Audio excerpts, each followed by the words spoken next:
बिस्मिल्लाहिर्रहमानिर्रहीम। अस्सलाम वालेकुम व्यूअर्स, कैसे हैं? उम्मीद है सब ठीक ठाक होंगे। अल्लाह ताला हम सबको अपने हिफ्ज़ व अमान में रखे और अल्लाह ताला हमें अपने दस्तरखान को रिज़्क़ हलाल से सजाने की तौफ़ीक़ अता फ़रमाए, आमीन। आज हम बनाएंगे पफ पेस्ट्री डो। इससे आप बहुत सी बेकिंग की रेसिपीज़ बना सकते हैं, कुकीज़ बना सकते हैं, पफ पेस्ट्री बना सकते हैं और भी बहुत सी रेसिपीज़ में आप इसको यूज़ कर सकते हैं। बहुत ही सिंपल और आसान सी रेसिपी है। इसमें सिर्फ आपने मैदे की डो रेडी करनी है और उसमें शॉर्टनिंग अप्लाई करनी है और इजीली बनकर तैयार हो जाती है। वैसे तो ये बाज़ार से होममेड मिल जाती है, लेकिन आप होममेड बनाएंगे तो आपको अपने ख़ुद बनाकर इस्तेमाल करने का मज़ा ही कुछ और होता है। और आपको मैं इतने अच्छे तरीके से बनाऊंगी कि आपको 100% रिज़ल्ट मिलेगा। आप इस रेसिपी को ज़रूर ट्राई कीजिएगा और ज़रूर मुझे बताइएगा कि आपकी कैसी बनी। तो बिना टाइम वेस्ट किए चलें रेसिपी शुरू करते हैं। इसके लिए मैंने लिया है 1 कप पानी और इसमें 2 टीस्पून पाउडर शुगर ऐड करेंगे और 1 टीस्पून नमक ऐड करेंगे और उसको अच्छे से डिज़ोल्व कर लेंगे। बिल्कुल भी कोई भी ज़र्रा नहीं रहना चाहिए, चाहे वो नमक का या चीनी का हो। अच्छी तरह से डिज़ोल्व करना है। फिर आधा किलो मैदा लिया है जिसको मैंने अच्छी तरह से छान लिया था। 3 चम्मच मैंने इसमें घी ऐड किया है और इसको अच्छे से मिक्स करेंगे।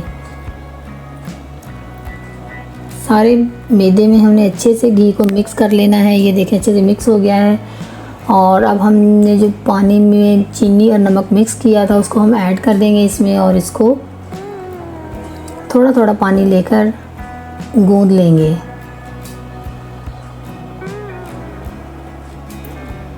इसको तब तक आपने अच्छे से गूंदना है जब तक ये बिल्कुल मुलायम सी अच्छी सी डो रेडी नहीं हो जाती। ये हमारी अच्छे से डो रेडी हो गई है। इसको प्लास्टिक की शीट में रैप कर देंगे ताकि इसका मॉइस्चर ड्राई ना हो। 10 मिनट्स के बाद ये बिल्कुल नरम सी बहुत अच्छी सी डो हमारी रेडी है। अब हम इसको मैदा डस्ट करेंगे पहले और फिर इसको रोल ऑन करेंगे।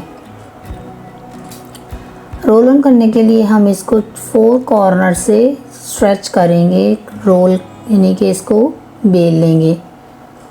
अगर आप रेस्ट नहीं देंगी तो जब आपने इसको गूंदा है आटे को, मैदे को, तो उसमें ग्लूटेन एक्टिव हो जाता है तो बेला भी नहीं जाएगा। इसको रेस्ट देना बहुत ज़रूरी है हर पॉइंट पे। अब ये चारों कॉर्नर से मैंने इसको फैला लिया है। दरमियान में से ज़रा मोटी लेयर है। अब हम इसमें शॉर्टनिंग रखेंगे, इसके मुताबिक हम इसको रेडी करेंगे। ये देखें ये शॉर्टनिंग मैंने होममेड यूज़ की है। आप बाज़ार से भी बनी बनाई मिल जाती है, आप वो भी यूज़ कर सकते हैं। लेकिन अगर आप खुद बनाना चाहें तो मैं रेसिपी का लिंक जो है वो डिस्क्रिप्शन में दे दूँगी, आप ज़रूर चेक कीजिएगा। बहुत ईजीली हम इसको घर में रेडी कर सकते हैं। ये शॉर्टनिंग जो है बेकिंग की बहुत सी रेसिपीज़ में यूज़ होती है, आप इसको ज़रूर ट्राई कीजिएगा इसको भी। अब ये 4 कॉर्नर से हम इसको फोल्ड कर देंगे। अब आपने देखा था नीचे वाली जो लेयर थी ऑलरेडी मैंने थिक रहने दी थी। अब ये जो चारों कॉर्नर जब हमने इसके ऊपर फोल्ड किए हैं तो दोनों तरफ से एक जैसी उसकी थिकनेस एक जैसी हो गई है मैदे की। तो इसको प्लास्टिक शीट में रैप करके हम अच्छे से रख देंगे ताकि इसका मॉइस्चर ड्राई ना हो। रेस्ट के लिए रखेंगे, 15-20 मिनट के लिए रेस्ट के लिए रखेंगे। इसको हम काउंटर पे ही रेस्ट पे रख देंगे क्योंकि मैंने अभी जो है शॉर्टनिंग फ्रिज में से निकाली थी, ज़रा सख्त थी, तो अब हम बाहर ही जब रख देंगे तो वो स्टेबल हो जाएगी और हमें रोल ऑन करना आसान हो जाएगा। अब ये 20 मिनट हो गए हैं तो मैं इसको दोबारा रोल ऑन करेंगे। हम ये पहली दफ़ा रोल ऑन हम कर रहे हैं, ठीक है। इसको 3 टाइम करना है, मैं आपको बताऊँगी। ये पहली दफ़ा हम रोल कर रहे हैं इसको। पहले हम थोड़ा थोड़ा स्ट्रोक लगाएंगे ताकि जो शॉर्टिंग है वो अच्छे से यानी कि बीच में सारे फैल जाए और फिर इसको अच्छे से बेल लेंगे ताकि सारे अप्लाई हो जाए और इक्वली अच्छी सी शॉर्टिंग अप्लाई हो जाए सारे। तकरीबन 2 फुट तक हम इसको बेल लेंगे।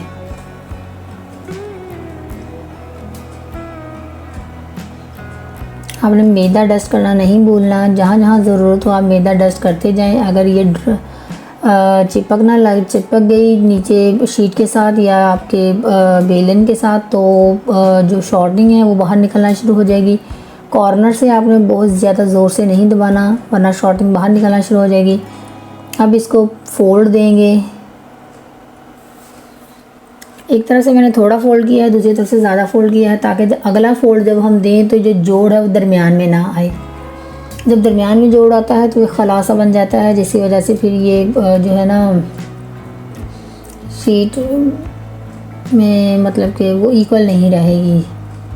अब इसको फिर हमने रैप कर दिया है और अब इसको फ्रिज में रखेंगे आधे घंटे के लिए रेस्ट के लिए। फ्रीज़र में रखने की ज़रूरत नहीं है इसे, हम इसे फ्रिज में ही रखेंगे आधे घंटे के लिए। अब ये आधा घंटा हो गया है। अब ये हमारा सेकंड टाइम हम इसको रोल कर रहे हैं। सबसे पहले हम इसके ऊपर मैदा डस्ट करेंगे, शीट के ऊपर मैदा डस्ट करेंगे और फिर हम इसको, अब ये देखिए मैंने ऑपोजिट साइड से रोल किया है। पहले दूसरी तरफ से थी, उधर से रोल करके हमने रख दिया। अब जिधर लंबाई वाले साइड से हम उधर से इसको रोल करना शुरू किया है मैंने। अभी फिर 2 फुट तक तकरीबन हम कर लेंगे, फिर इसको दोबारा वैसे ही फोल्ड कर देंगे। ये दूसरी दफ़ा हमने फोल्ड किया है, इसको रोल किया है मतलब। अब फिर इसको आधा घंटा हम फ्रिज में रखेंगे रेस्ट के लिए।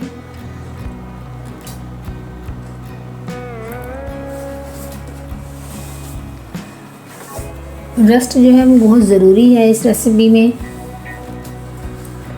अब आधा घंटा हो गया है। अब ये तीसरी दफ़ा हम इसको रोल ऑन करने लगे हैं। अब ये देखिए मैंने फिर दोबारा दूसरी तरफ से इसको रखा है ऑपोजिट साइड से। ये देखिए इसको हम फिर दोबारा बेल लेंगे।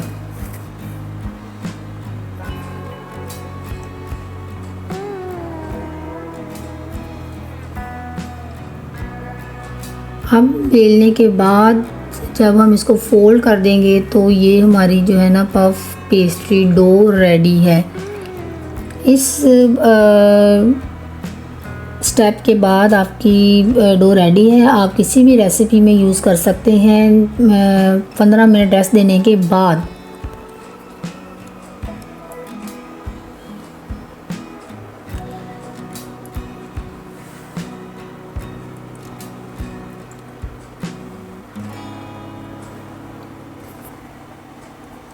इसको आप 1 महीने के लिए इजीली आप स्टोर कर सकते हैं फ्रिज में। फ्रीज़र में रखने की ज़रूरत नहीं है, इसको आप फ्रिज में रखें और जब भी आपको यूज़ करना हो आप 10-15 मिनट पहले बाहर निकाल के रख दें, ताकि जो शॉर्टिंग है वो उसमें मतलब कि एडजस्ट हो जाए, ज़रा रोल ऑन करना आसान हो। अब ये देखें ये तीसरी दफ़ा हमने इसको रोल ऑन किया था। अब ये हमने फोल्ड कर दिया है। अब ये डो बिल्कुल रेडी है। आप किसी भी रेसिपी के लिए इसको यूज़ कर सकते हैं, लेकिन इसको रेस्ट देनी है पहले 15-20 मिनट, मिनिमम 15-20 मिनट, अदरवाइज़ आधा घंटा भी दे सकते हैं। आधा घंटा रेस्ट देने के बाद आप किसी भी रेसिपी के लिए, कुकीज़ के लिए या पफ पेस्ट्री बनाना चाहती हैं उसके लिए आप इसको यूज़ कर सकती हैं। मैं इसको 2 पार्ट्स में डिवाइड करके रख दूँगी। 2 पार्ट्स में डिवाइड करके मैं आपको पहले दिखाती हूँ कि इसमें कितनी मल्टी लेयर्ड ज़बरदस्त किस्म की पफ पेस्ट्री डो रेडी हुई है। ये देखें ज़बरदस्त। अगर आप डो लेंगी बाज़ार से तो वो इस फॉर्म में मिलेगी आपको, लेकिन अगर आप शीट्स लेंगी तो वो बारीक सी बेल के बारीक सी शीट्स बनाई होती हैं उन्होंने, वो आप खुद भी बना सकती हैं। वो इस टाइम पे भी बना के रख सकती हैं, ऐसे भी रख सकते हैं। मैं ऐसे ही 2 पार्ट्स में करके इसको रख लूँगी। देखें कितनी ज़बरदस्त multi layered puff pastry dough ready है। इसे आप पफ पेस्ट्री जब रेडी करेंगी या कुकीज़ बनाएंगी तो इतनी मल्टी लेयर्ड बनेगी कि आपको यकीन ही नहीं आएगा कि आपने इसको घर में बनाया है। अब आपने इसको इस तरह से बेलना है। जब भी आप कुछ भी रेडी करने लगे इसको इस तरह से करके रख के बेल के बारीक जितनी आपको चाहिए उतनी करके इसको कटिंग कर लें एज इट इज़ जैसे आपको चाहिए। तो मैं इसको 2 जगहों पे रैप करके रख लूँगी। जब एक से मैं कुकीज़ बनाऊँगी इसकी रेसिपी भी मैं आपके साथ शेयर करूँगी, एक हिस्से के साथ में बनाऊँगी पफ पेस्ट्री, वो भी इंशाल्लाह आपके साथ रेसिपी ज़रूर शेयर करूँगी। आप भी ज़रूर इसको ट्राई कीजिएगा। रेसिपी अच्छी लगी हो तो सब्सक्राइब करना मत भूलिएगा, लाइक शेयर और कमेंट करना मत भूलिएगा। अपनी दुआओं में याद रखिएगा, अपना बहुत सा ख्याल रखिएगा। मिलते हैं नेक्स्ट रेसिपी में, तब तक के लिए अल्लाह हाफिज़।